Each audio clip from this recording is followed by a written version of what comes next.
Tras la Segunda Guerra Mundial, el primer gobierno de Juan Domingo Perón disfrutaba del auge económico desarrollado gracias a, entre otras cosas, la necesidad de reabastecimiento del continente europeo.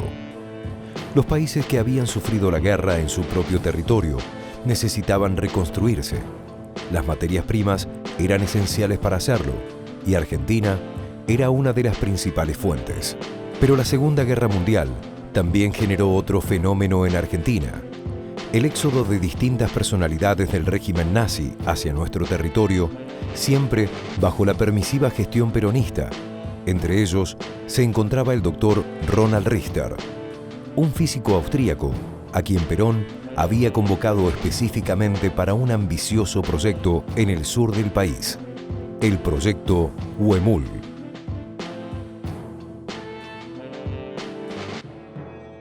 Bueno, el proyecto Huemul es el que fue protagonizado por el físico Ronald Richter y que dio pie a la creación de lo que es hoy la Comisión Nacional de Energía Atómica, y fue un proyecto que hacia el año 52 fue desactivado y dio lugar, merced a la idea y la persecución de la obra del doctor José Antonio Balseiro, para crear lo que hoy en día es el Centro Atómico Bariloche, que ya existía con el nombre de Planta Experimental de Altas Temperaturas, y lo que a partir del año 55 fue el Instituto de Física de Bariloche, que hoy es el Instituto Balseiro. El proyecto Huemul comenzó hacia fines de la década del 40, a raíz de una oferta que le realizó el doctor Richter, un físico austríaco, al presidente Perón. Y básicamente el proyecto consistía en desarrollar la fusión nuclear controlada en nuestro país. Un desafío enorme para aquella época, y que aún lo sigue siendo, porque en rigor, después de tantos años, todavía no podemos conseguir la fusión nuclear controlada en estos tiempos. Todo el material que venía para la construcción en esa época de Buenos Aires era destinado al proyecto Huemul. Ladrillos, cemento, venían trenes llenos de elementos para la construcción, y que muchas veces, hablando con gente de Bariloche, decía que en ese momento para ellos conseguir ladrillos o conseguir cemento era una tarea muy ardua, ya que todo lo que venía a Bariloche, que era una cantidad muy importante, iba a la isla. Así comenzó aquel proyecto. Se instaló en la isla Huemul, de ahí el nombre de Proyecto Huemul, esta isla que está en el lago Nahuel Huapi, frente a la ciudad de San Carlos de Bariloche. Y se desarrollaron allí un conjunto de investigaciones a partir de aquella oferta y con el apoyo naturalmente del Estado argentino. El doctor Richter construyó lo que él llamó reactores trajo mucho equipamiento científico de alta calidad para la época y con muy poco personal científico, prácticamente un ayudante, y el resto era personal de apoyo, comenzó a realizar su tarea. Y en algún momento, hacia el año 51, comenzó a decir que estaba alcanzando resultados positivos en cuanto a la búsqueda de esa fusión nuclear controlada. A tan solo 2 años de haber comenzado sus trabajos de investigación en la isla Huemul, Richter le dio la noticia al gobierno nacional que los experimentos sobre fusión nuclear controlada habían tenido éxito, algo que no se había logrado aún en ningún laboratorio del mundo. Sin embargo, muchos rumores, acusaciones y temores giraban en torno al trabajo de Richter y al gobierno peronista. Su salud mental, la viabilidad de su trabajo, las intenciones armamentistas, la fabricación de una bomba atómica, el pronazismo. Todos estos fueron factores que debilitaron lenta y gradualmente la estabilidad del proyecto.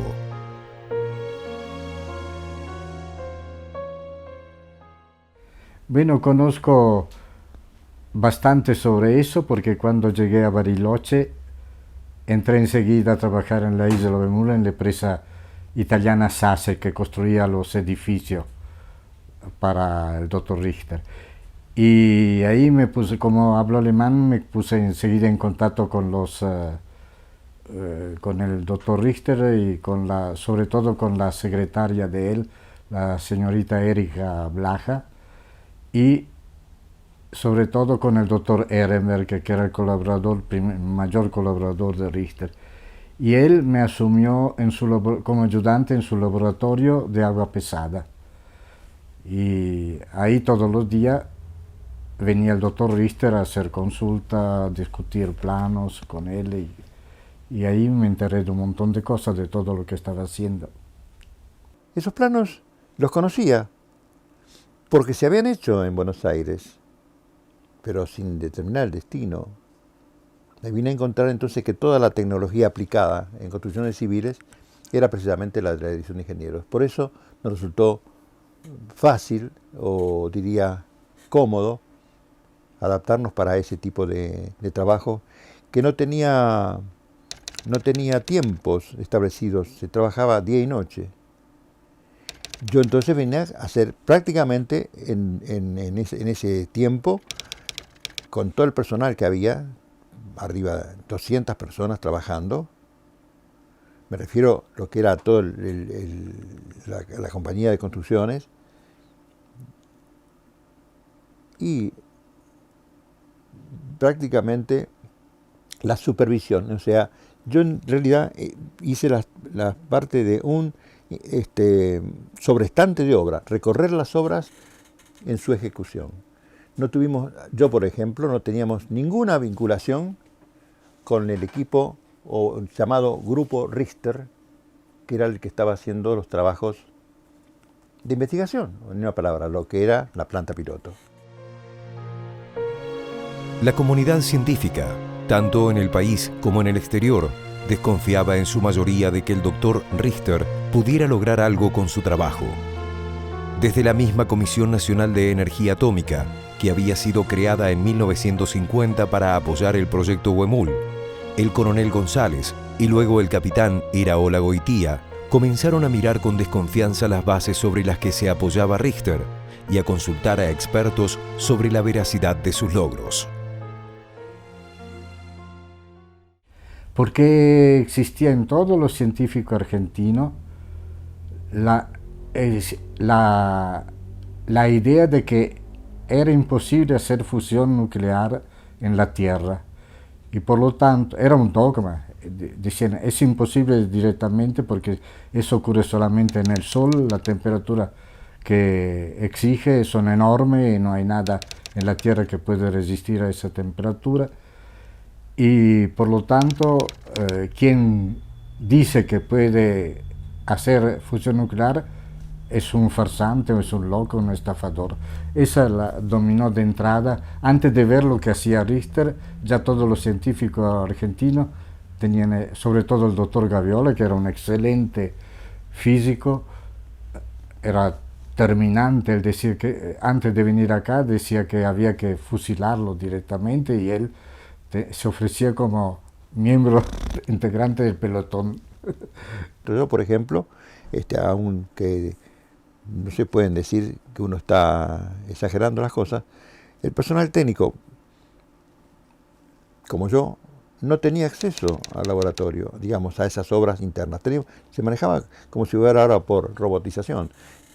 Personal subalterno, es decir, especializado en la bañería, en instalaciones, ellos tenían acceso porque eran controlables, o por lo menos eran aceptables dentro del sistema de seguridad. Recién después, cuando se difundió que en la isla Bemul estaban tratando de hacer fusión nuclear, entonces surgió en Estados Unidos un laboratorio de fusión nuclear, en Inglaterra, en Suecia el doctor Thor Ragnar Gerholm fue el director de esto, vino a visitar el instituto en 1958 y dio un seminario en el Instituto Bercero. La primera cosa que dijo, gracias a Richter surgió el interés y se vislumbró la posibilidad de hacer fusión nuclear en la Tierra. Muy pocos lograron familiarizarse íntimamente con Richter. Para algunos, el hermetismo de su personalidad era igual o mayor que el de su trabajo. Dentro de las instalaciones de la isla Huemul se había construido una casa para la familia Richter y solo algunos llegaron a conocerla, mientras el doctor y su esposa la habitaban. Desde el principio del proyecto Huemul circulaban rumores acerca de la personalidad de Richter. Algunos lo describían como una persona agresiva, ciclotímica y desequilibrada. Ciertas actitudes y desplantes a quienes trabajaron en la construcción de las instalaciones y en las posteriores investigaciones lo hacen ver como una persona cuya salud mental se degradaba poco a poco. Ni hablar la familia, la señora tocaba el piano maravillosamente, hablaba francés, alemán, italiano, inglés, muy culta, y él era súper inteligente. Tenía un cierto temor de que le estaban haciendo cosas en contra, pero eso puede ser que haya sido cierto. Por ejemplo, la empresa italiana la echó y contrató una empresa alemana, la GOP, que siguió los trabajos hasta el final, hasta que lo echaron. Y no se fiaba de los italianos. De mí sí, qué sé yo por qué. El resto del mundo aún no había logrado lo que Richter decía estar consiguiendo en nuestro país, con el único y total apoyo del general Juan Domingo Perón. Pero los supuestos resultados positivos aún no eran visibles para la comunidad científica nacional e internacional, y aparentemente nunca lo fueron. A causa de esto es que la investigación de Richter aún es menospreciada por una gran cantidad de científicos. Algunos solo valoran su iniciativa y otros aún sostienen que deberían haberle dado un tiempo mayor para que lograra sus objetivos. Vino a visitar acá una vez el doctor Hahn, no me acuerdo el nombre, Karl o Franz, tengo ahí el coso, y le hice visitar la isla, le expliqué lo que hacía. Después él fue a la casa de Richter en Buenos Aires, este físico alemán, y ya había fallecido Richter, pero estaba la hija, que tenía todos los papeles de Richter, y se lo permitió ver, y él quedó fascinado, dice que era todo de ciencia ficción, increíble lo que había escrito Richter. Y después me mandó una carta desde Alemania, una foto mía frente a un reactor de Richter, con el hijo ahí, Y en la carta me dice que Argentina hizo un tremendo error en interrumpir la investigación de Richter. El hecho de que hoy todavía no lo consigamos es una parte de eso, demostrativa, ¿no es cierto?, de las dificultades involucradas. Pero los mecanismos o los conceptos físicos detrás de las ideas que manejaba Richter en aquel entonces, indudablemente no hubieran permitido alcanzar el objetivo final perseguido. Desde ese punto de vista, el proyecto fracasó y el proyecto fue terminado, orgánicamente fue terminado, es decir, hubo una comisión de científicos convocados por el Parlamento argentino que se vino a la isla Huemul, estudiaron todas las actividades que se habían realizado, los equipos, las posibilidades, y fueron muy concluyentes en cuanto a el veredicto. Sabía ya que cuando venía esa comisión era para fundirlo, para echarlo. Entonces tanto él como el doctor Ehrenberg nos dijeron un montón de cosas que estaban haciendo. Por ejemplo, el doctor Ehrenberg dijo que todavía no sabía que se había salido agua pesada de su laboratorio. Yo manejaba todos los 3 equipos que había ya, y ya teníamos medio litro de agua pesada que había. Y eso no lo dijo él. Y Richter escondió varias cosas que estabas haciendo. Por ejemplo, el confinamiento magnético del plasma, eso no lo nombró. Y tenía aparatitos chiquitos en escala muy chica donde ensayaba eso. Y no lo dijo. Los países potencias habían posado sus ojos sobre Argentina y los rumores sobre la intención de Perón de construir una bomba atómica no se hicieron esperar, principalmente desde Estados Unidos, país en el cual se consideraba al gobierno argentino como pro-nazi. La idea de que un país desarrollara armamento nuclear tras el desastre de la Segunda Guerra Mundial, con el miedo al avance del comunismo en el mundo occidental capitalista, y viniendo de la mano de un gobierno que se declaraba como antiimperialista, era una alerta para los países más desarrollados del mundo. Cada tanto había alguna reacción que parecía que ocurría algo, pero además fue obligado en aquella época a hacer el anuncio que hizo Perón, porque era una época de demagogia total y él no pudo sustraerse a la presión. Pero él era al contrario, el doctor Ehrenberg todavía más. Ambos se decían que a lo sumo se podía decir que en la isla de Huemul había un laboratorio donde se intentaba la fusión nuclear. Pero después se emitieron un comunicado ambiguo donde no se entiende nada prácticamente de lo que hacía. Pero surgió la idea de que en el mundo de que Perón tenía la bomba atómica, lo principal.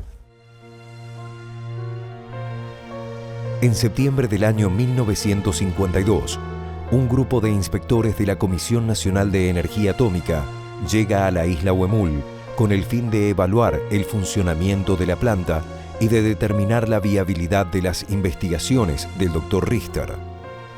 A la cabeza del grupo se encontraba el doctor José Antonio Balseiro, quien había sido traído explícitamente de Manchester para formar dicha comisión y quien sería luego el encargado de elaborar el informe que daría el golpe final al proyecto Huemul y determinaría su posterior cierre definitivo.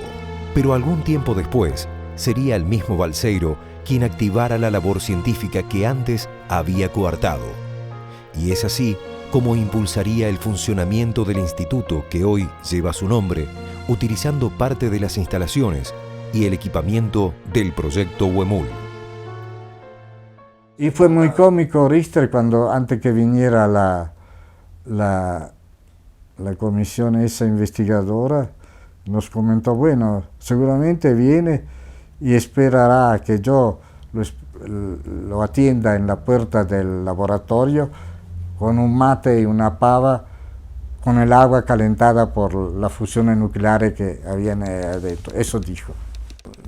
Hay un montón de cosas también en el libro de Marescotti, en el informe de la comisión investigadora, yo tengo una copia, que son ridículas. Por ejemplo, está escrito que para enfriar un reactor de fusión había que usar por segundo y por centímetro cuadrado todo el agua del Nahuel Huapi. Y eso es ridículo, totalmente, no tenían aparentemente no sabían qué era el confinamiento magnético. Una vez que se desactiva el proyecto Huemul, el doctor Balseiro, que había sido llamado para formar lo que era la comisión investigadora sobre los estudios que estaba haciendo Richter, le propone a Perón crear un centro de investigación básica. Y es así como se da sustento a lo que ya existía, que era la planta experimental de altas temperaturas, que era el proyecto de la isla, pero lo que hoy en día es el Centro Atómico Bariloche, porque Balseiro lo que propone es crear un centro de investigación básica. Eso se realiza, se lleva a cabo, y con el material, con las maquinarias, las herramientas que se habían comprado, con el equipamiento que se había comprado para la isla, se crean los primeros laboratorios del Centro Atómico Bariloche. Es así como en este lugar comienza a hacerse investigación básica.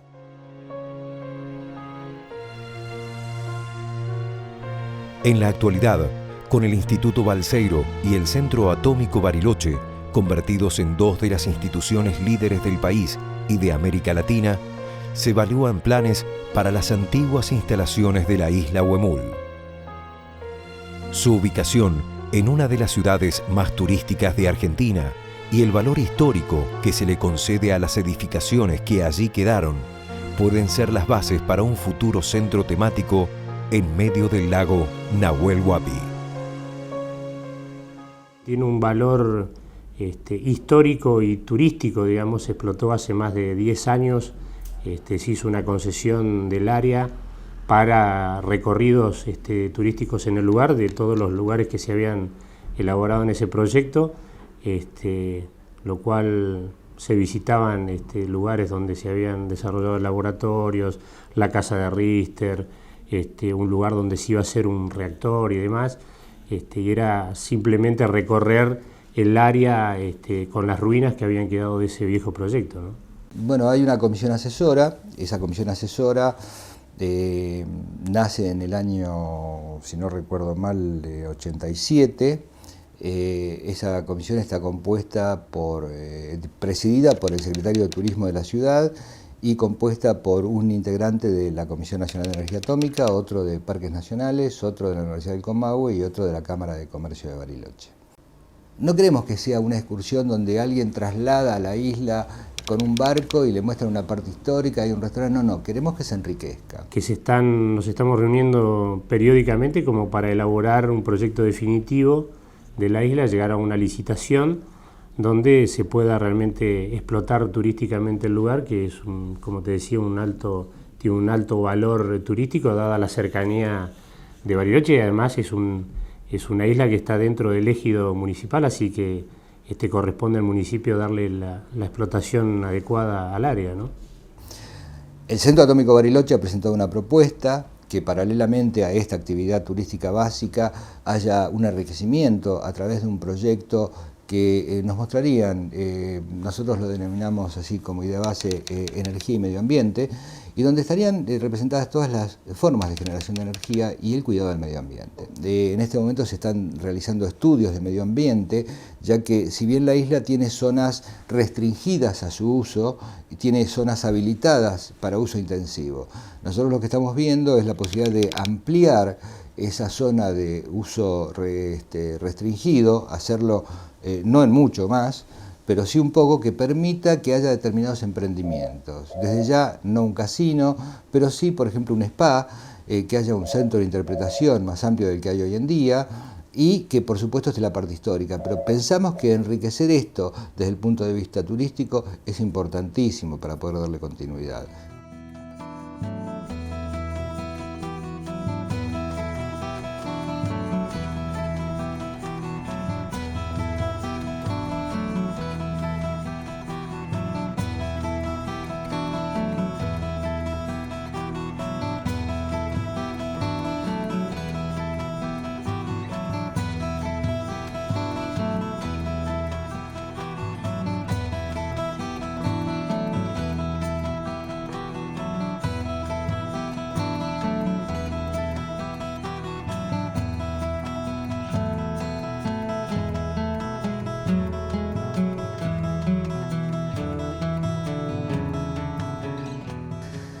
Como dije antes, ese fracaso fue notablemente utilizado para alcanzar lo que yo diría es hoy un éxito, ¿no? No solamente me estoy refiriendo a lo que es el Centro Atómico Bariloche, Instituto Balseiro, sino también a la Comisión Nacional de Energía Atómica en general. Lo que hubo fue visionarios. El primero de ellos, Perón, que apostó al proyecto nuclear. Y después tuvimos durante 33 años 5 presidentes, los cuales hicieron crecer permanentemente la comisión y demuestra que teniendo continuidad y un proyecto concreto, las cosas se pueden realizar. Como lugar histórico, digamos, dio paso a formar profesionales que ahora están altamente reconocidos a nivel en la comunidad científica mundial, ¿no? Y bueno, desde esa época Bariloche está muy relacionado con este proyecto y con toda esta historia y con todo este misterio que envuelve a la isla desde aquella época, ¿no? Si no hubiera existido él, nadie venía a trabajar en ciencia acá. Era muy cómodo Buenos Aires, Córdoba, Bahía Blanca, cualquier otra ciudad, pero acá no. Y eso hay que reconocerlo como el principal, la herencia mayor que dejó. Y todos los instrumentos que dejó, con eso se armó enseguida los laboratorios de física para los estudiantes, el laboratorio de investigación en ases iónicos, en toda parte, en toda clase de la ciencia. Y ahora es una joya todo esto. Así que no hay que despreciarlo a Richter, ya solamente por eso, por haber permitido que surgiera todo esto acá en Bariloche. Si no, sería solamente una ciudad turística y nada más.